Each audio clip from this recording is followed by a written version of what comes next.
facile. Je peux imaginer ce moment. Moi, en face du poème maudit, Charles Baudelaire.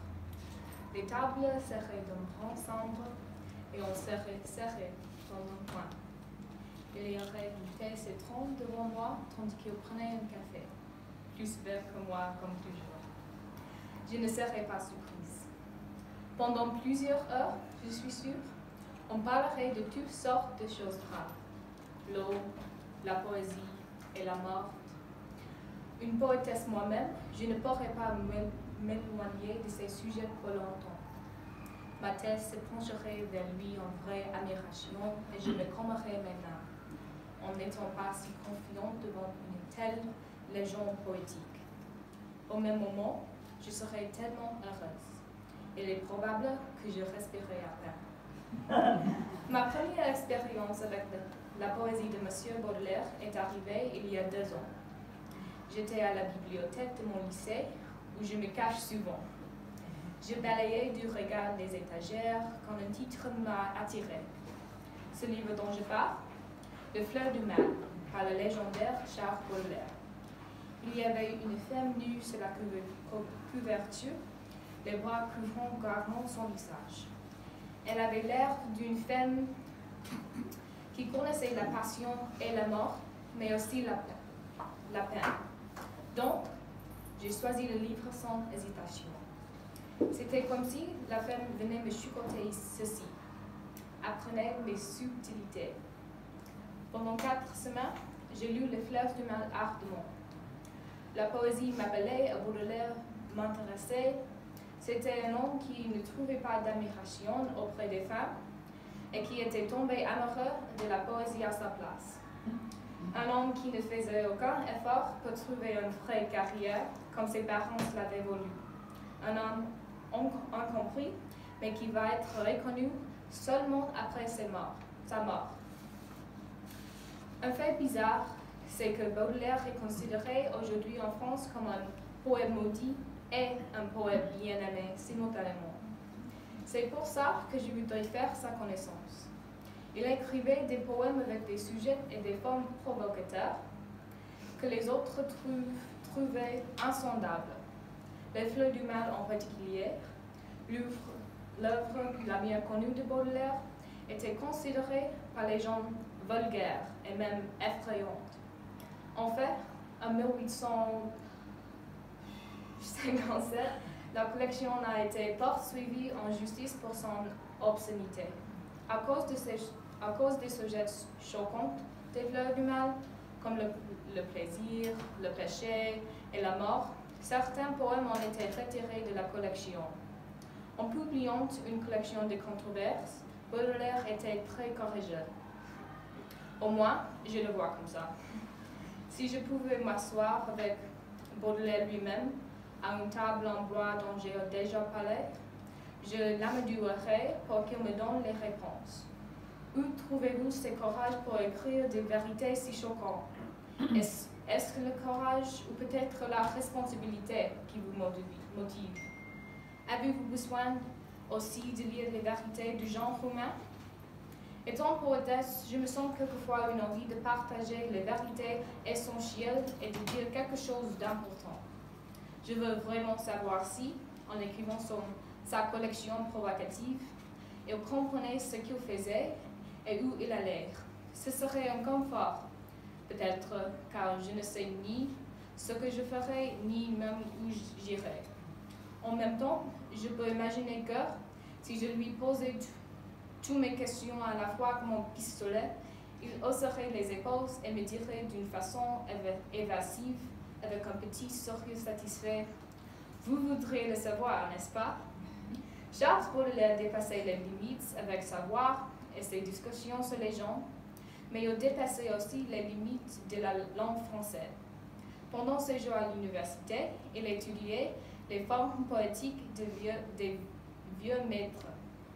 Après avoir avancé, toutefois, il a commencé à expérimenter avec des autres formes. Il ne voulait rien de mieux que de créer une nouvelle façon de communiquer en français. Donc, il ne suivait pas les ruptures des lignes ou les syllabes de la poésie orthodoxe. Tout d'abord, il s'est séparé des grands poètes comme François Villon ou Emily Dickinson. Pendant plusieurs années, il continuait à transformer la langue française, créant les nouvelles règles de l'écriture qui étaient destinées à inspirer les poètes du futur. Après sa mort, en 1867, sa sœur a fait publier la collection qu'il travaillait, appelée Le Spleen de Paris. Cette collection n'est seulement composée de petits poèmes en prose, dont il donne un premier exemple. Bien qu'il n'ait pas publié de poèmes en prose de son vivant, il les a créés dans une forme de poésie qui était complètement fraîche. C'est difficile de ne pas l'admirer avec tout ce talent. Je comprends bien la poésie et je comprends aussi que Baudelaire apportait quelque chose d'extraordinaire à la poésie française du XVIIIe siècle. En fait, j'adore ces poèmes en prose. En suivant mon voyage à Paris en juillet, j'ai écrit mon propre poème en prose qui parle des différences entre la vie que je connais, New York, et la vie que je voudrais mieux connaître, Paris. J'ai utilisé M. Baudelaire comme modèle, et par conséquent, le poème en prose a une place de mon cœur et dans mon âme. Si je m'asseyais en face de lui, je placerais une feuille de papier devant ses mains et je lui dirais « Écrivez ». Je regarderai et je prendrai. Les œuvres de Baudelaire sont si proches de moi parce qu'il fait un dessin vif de la vie dont j'ai envie d'explorer le plus. Paris. Dans Les Fleurs du Mal, le poète montre au lecteur une vue de la vie qui est comme une buffet d'oxygène. On découvre Paris dans les détails et dans les descriptions de la vie ordinaire. Au cours de la collection, on suit Baudelaire tandis qu'il se plonge dans les rues de Paris, trébuchant sur les mots comme sur les pavés. Il connaissait chaque coin de Paris comme rien d'autre, particulièrement les quartiers mal fermés. Dans ses poèmes, la beauté de Paris n'est pas dans l'Arc de Triomphe ou la cathédrale de Notre-Dame.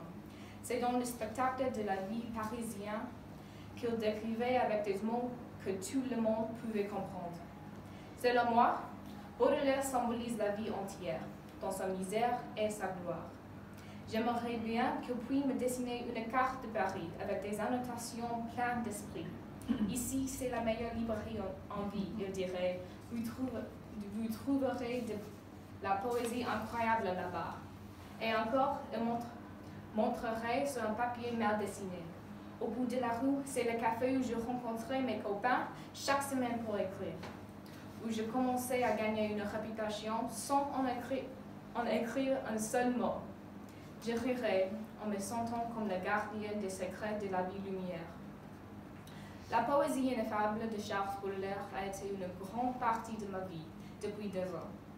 Ces mots sont indéniablement vrais et ils laissent des empreintes sur mon âme. Ainsi, je découvre les secrets de Paris et ceux de la nature humaine, ce qui me permet d'apprendre plus sur mon propre caractère. La poésie est une fenêtre sur les pensées du poète qui les écrit, mais on ne dit pas tout.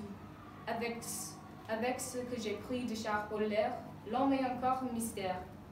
Je voudrais parler avec lui et entrer dans sa tête, car il aurait beaucoup à m'enseigner. Je peux l'imaginer, moi, en face de lui dans une conversation profonde, en partageant des grandes vérités et aussi des moins grandes. Lorsque quelqu'un me demandera qui est la personne qui vous inspire, je répondrai avec l'esprit que j'ai appris de Baudelaire. Que savez-vous du poète maudit?